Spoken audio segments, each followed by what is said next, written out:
Well, testimony from a former White House aide suggests then-President Donald Trump knew an angry mob descending on the Capitol was armed, but did nothing to stop it. Cassidy Hutchinson told the committee investigating the January 6th insurrection that Trump wanted to go along with his supporters where they planned to violently protest the peaceful transition of power. Hutchinson, who was an assistant to Trump's chief of staff, described the president as angry and impulsive. So joining us now is Ben Colton, Director of Research at Beacon's Policy Advisors. Ben, thanks for joining us this morning. We heard some pretty fascinating testimony from Cassidy Hutchinson yesterday, and what stood out to me was her reference to that ellipse rally when she said that then President Donald Trump actually wanted those mags or magnetometers removed. Yes, the January 6th hearings and the testimony from Hutchinson have just underscored just how much Donald Trump disregarded democratic institutions and the norms of governing. In this instance, just the sanctity of elections and a peaceful transition of power.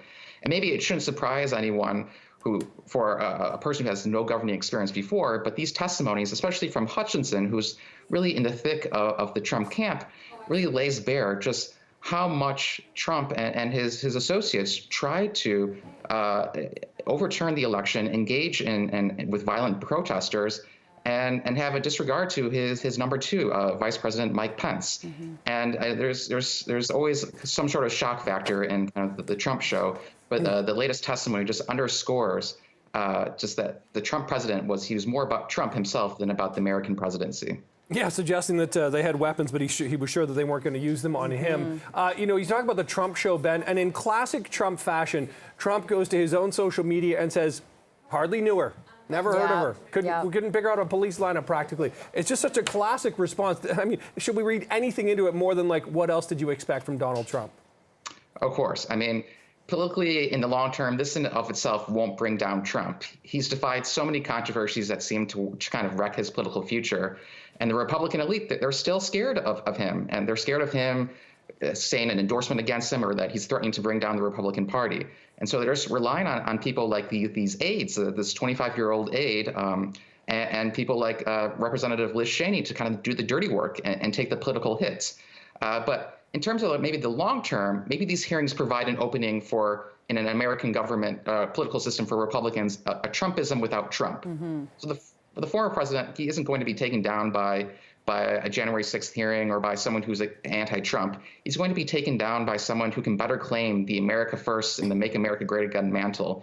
And I think these hearings have laid bare that there's an opening in the Republican Party about someone of Trumpism without baggage. And I think a lot of Republicans these days are pinning their hopes on someone like the Florida governor, Republican Ron DeSantis, as someone who could credibly challenge Trump in the future leader of the Republican Party.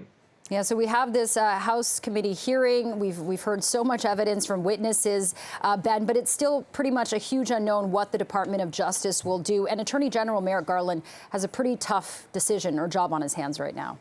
Yes, I mean, this January 6th hearing is happening in conjunction with the Department of Justice conducting its own investigation.